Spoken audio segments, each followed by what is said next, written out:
Hey there, everybody. Welcome to our reaction and review for The Bear Season 2, Episode 8. The bad news here is that this episode is not Forks. That is not an insult to this episode, and I think is really, really good, but I don't know if anything is ever going to touch the Forks episode of this show. What I will say though is that the Forks episode of this show, which was so good, Yeah. yes, absolutely the best, it is still, funneling over into this episode. I was worried that maybe because it was so chaotic with everything that's going on at the restaurant, that Richie was not going to be able to hold on to that little bit of lightning in that bottle that was making him feel good, respecting himself so that he can then earn respect from other people, that he wasn't going to be able to hold on to that. But that was not the case, and I was so happy to see it. Listen, I'm a suit guy now. I wish I could be a suit Oh. guy because I'll tell a little story time here. When I was in college, sometimes I would be on like their morning broadcast because we had like a little news station, and I would have to wander around campus in a suit, and I would be the only person that was doing that. So, Richie, I understand. I hope you can keep this up because wearing a suit all the time, you get really, really hot. I'm just going to put that out there. Absolutely. This episode is really, really good, and there is a ton to unpack here. So be sure you hit that subscribe button because we still have more to go Mhm. for The Bear Season 2. And of course, The Bear Season 3, which I think every single person in the TV loving planet should want on the air as soon as humanly possible. Cannot wait for season 3. Yeah, and by subscribing, you guys help to support us to be able to make these videos, and we appreciate that so much. All right, let's start with Richie since we've been talking about Richie and Yeah. last episode was all about Richie. So, like I said, he was able to hold on to that feeling. It really did change something in him. We saw him dressed up in his suit, feeling good. He is still respecting himself. And now he's definitely showing a respect for other people there as well. I mean, he sat down with Sugar to give this apology where she was like not really taking it seriously at first because no one had really been taking Richie that seriously because he Yeah. wasn't taking himself that seriously. And that apology, man, it really got me. And I mean, it really got Sugar too, where he was just like, listen, I just didn't know where I fit in. I really want to fit in and I don't want to be a hindrance. I actually want to help. So you tell me what you need me to do that can actually help you, and I'm going to do it. It was just like, it was just so heartfelt. It was so heartfelt, and it also paid off. Like this was the thing I was Mm, really worried about entering this episode. Like I figured we would see some superficial elements of, okay, Richie learned this, he learned that. mhm. He had all these words, which I think he really meant. But then he also showed action at the end of the episode where, there's this woman who comes in for an interview. She's Mhm. got a varied resume. She's worked at a lot of other high-end establishments, but Richie is able to point out that, oh, I did this napkin thing. She didn't pay attention. If she was really serious, she would have understood that the napkin needs to go in this direction. And I was just sitting here being like, Richie, you just blew my mind. I haven't, maybe it's because I haven't worked in high end restaurant service, but you can see here's how much I'm really caring about this Mhm. place. I'm bringing you something that you do not have yourself. And that is exactly what Richie was talking about. It's one thing to help, it's another thing to contribute on that sort of level. And he can do that. Like, I fully believe in you now, Richie. Yeah, I mean, there was also that moment where Fack was kind of like, saying things he shouldn't say, and he was saying it in front of people that Yeah. Richie was trying to really talk to and be like, this is how we're going to do things. This is how it's going to kind of lay out. And he was very respectful to the people that he was talking to be like, please excuse me for a moment. I need to go deal with this. Took him to the other room, and instead of screaming at Yeah. him, was just like, what's the problem? How can we get to the solution? Because you can't speak like this in here. I was like, who are you? Like, I got so used to Angry Richie that, like, for an amusement factor, there will be a part of me that misses it. Like, I will I admit don't. that. But for the sake of the show and for the sake of his evolution as a person, I'm so much happier for Richie now because you can be endearing and entertaining to us in an entirely different way. Like, this is really good writing where you're showing a character evolving, but you're Mm, also showing how they're evolving mhm. and why they're evolving. Like there is such a emotional motivation for Richie to do this. He wants to feel value within himself because he wants other people to value him just as much. Like he has realize that, and that is so important for him as a person. Yeah, and that's why seeing him have that respect for himself, clean his apartment, clean himself up, feel good about himself, show respect to other people, that he is starting to get it back. I mean, that whole thing with the napkin, Yeah, Sugar didn't really even say anything. She just looked at Richie in a different way where she was like, I see you, I see it. yeah. I was like, yeah, us too. What I think also made this episode work is that there was this big central question at the start of it where there's this sort of fire pressure test going on. And this needs to happen in order for the restaurant to open because Cicero's basically come in now and it's just like 10 days, interest rates, big trouble. You guys got to get your you know what together. Yep. I wasn't confident it was going to pay off just because this is a show that had, Carmy's mom driving into the house. This has Yeah. had a lot of really hard, really bad things. They earned that element of suspense where I wasn't just sitting here being like, okay, it'll all work out fine. I'm sure they'll pass the test. The restaurant's going to open. Like, I honestly didn't know. I had no idea if it was going to pass or not. This show is so chaotic. Yeah. And yes, there are wins, but there have been a lot of losses along the way that I was just like, I truly don't know if this is going to pass or not, or if they're going to move into this next part of a chaotic story where it doesn't pass, what that means, trying to get more money together, like what else is really going to happen if they don't pass, because the story really could have splintered in two different ways. And I know everybody's really relying on this. Richie was just really like, Yeah. I need this. This needs to happen. I got to make it happen. Like everybody's in on it. Yeah. I want to believe, obviously, that everything with the bear, the establishment, is going to work out. I'm sure there will be major issues. This is the sort of show where there are, but it's at least opening the door now to, okay, we're hopefully going to get to the point where this restaurant actually does open. I know Mhm. they're not there yet. I know that there is this friends and family thing that's coming up, which I am immediately worried about just because I'm worried what sort of friends and what sort of family are going to show up here. I'm really glad that they are still doing friends and family. Like that was something that I really liked about the first season, that they had this sort of like meal with Yeah. everybody, that the restaurant wasn't just about, feeding the community and everybody around that was coming in, that there was also something for them to feel that. I was like, oh, I'm really glad that they're keeping that little bit of, heart of this place. And then there was the pull-up window Yeah. where, Ebra came up and was kind of like, hey, you're looking for somebody, like, maybe I made a mistake. And Tina's like, yeah, you definitely made a mistake. But you know what? We could use somebody, because they are still not only going to be like this sort of high-end restaurant, but they are still going to have this window where you can come and get sandwiches. I was like, that is really such a smart idea.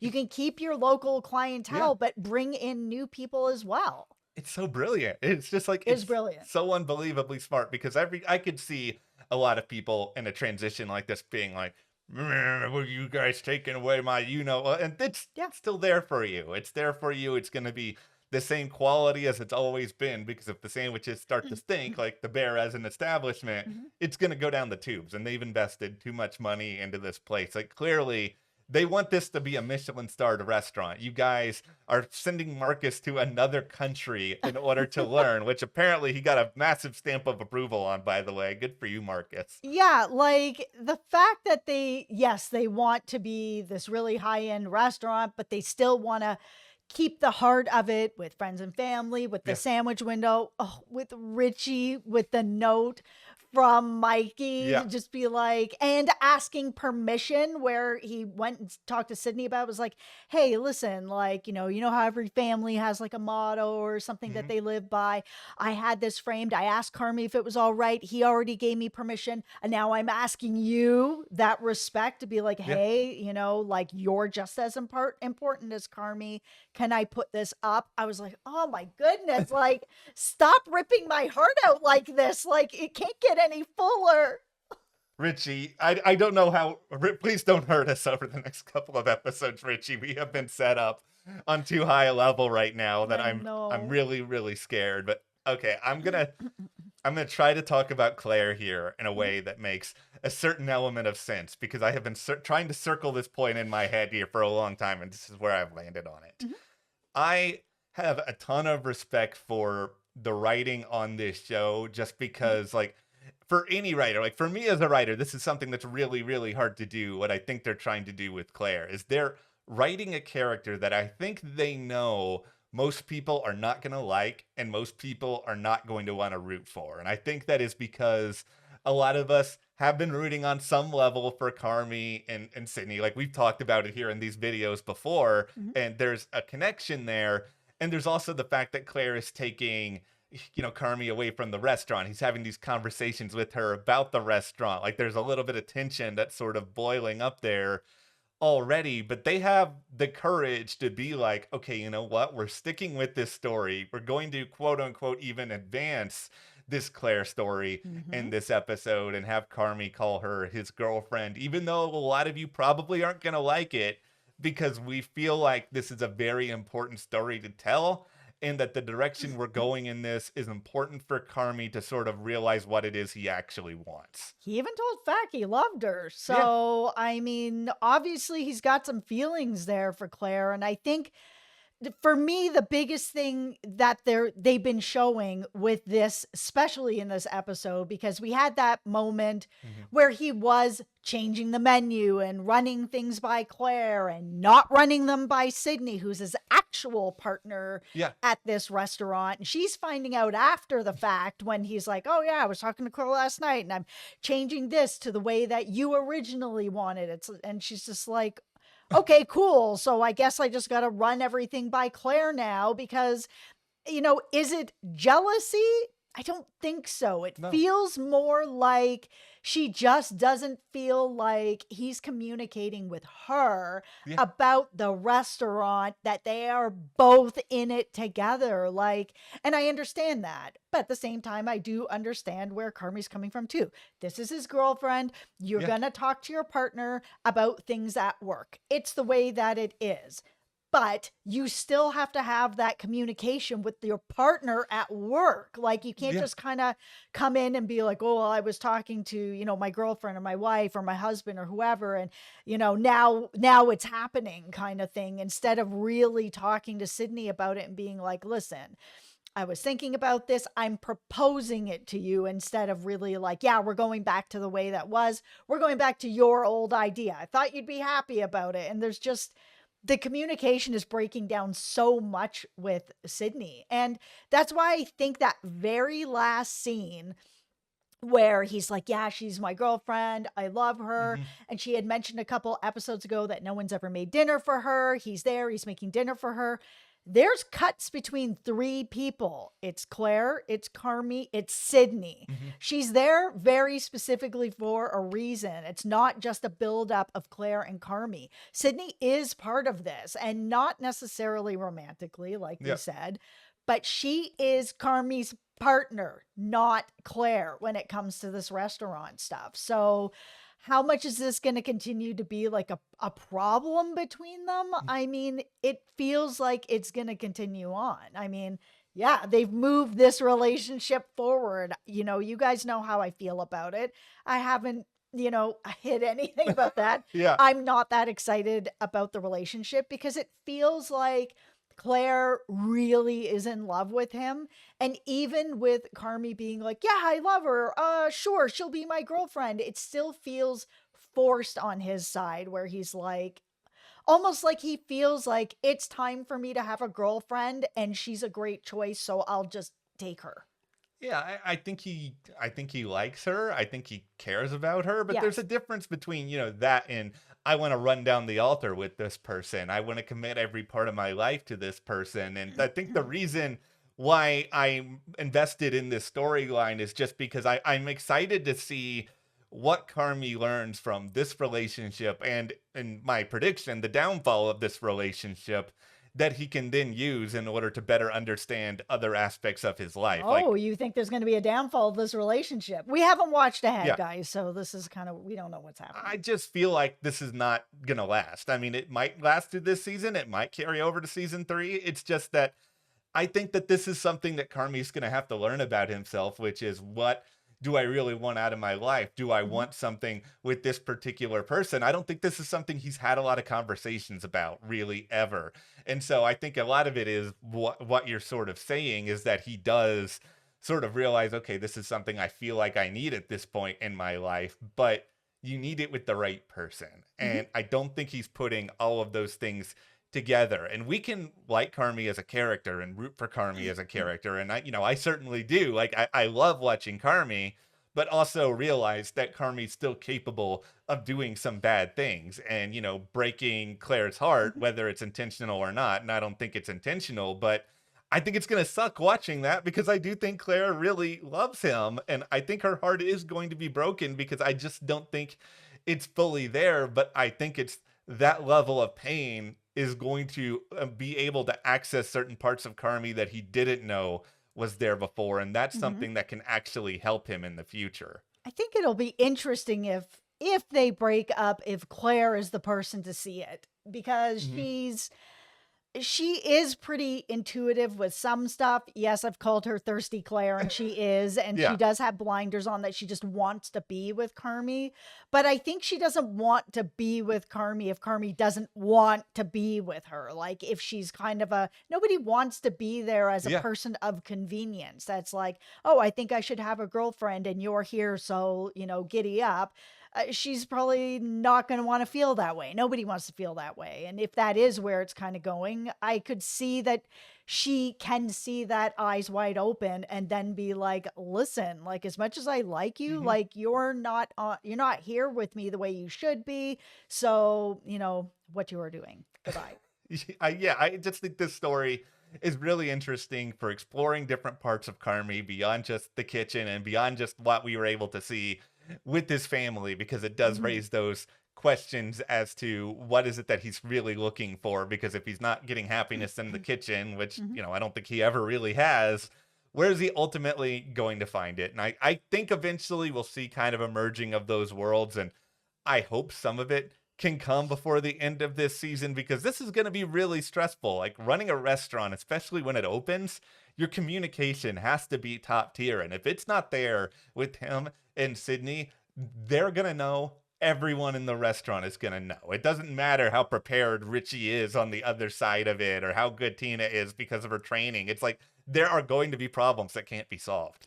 I feel that Carmy will find his happiness and it will be in the kitchen and not necessarily with Sydney. I mean, I would like to see them together, but I'm also fine with them being friends and partners. That relationship is really fulfilling for me to Mhm. watch as well. I think he's had some good experiences being a chef, but most of his experiences have been just so stressful and has made him feel like dread that I think that if he's working in a well functioning, restaurant Yeah. with people he can really depend on that really build him up, that this can turn into an enjoyable, experience for him. It doesn't have to be dreadful. I have one question for Cicero. Is there ever going to be a point on this show where you actually relax? This guy, I understand he's like multiple hundreds of thousands of Oh my dollars in the hole God. here. I would not be No, relaxed with but all that money in this restaurant. even when the situation wasn't happening, I don't think this guy has ever been chill in one single moment on that. You've got No. like, Richie, everything he was doing in Fishes with the job. Now he's got all this money. It's just like every time we see Cicero, he is stressed, he is swearing, he is upset about something. It's just like, Oliver Platt, I have seen you be tender and sweet on other shows. Is that ever, are you capable of that as this character? Listen, he was also stressed out in Flatliners. Yeah, I'm pulling that out from the past. Like, listen, he plays stressful characters very well. All right, well, that is our take on this episode. We only have a couple more on the Bear season 2, so Yep. hopefully there are some very delicious developments in the future here. But hit that subscribe button so you don't miss any more of our coverage. Mhm. Thank you to our patrons for Thank your you. support, and we'll see you here next time.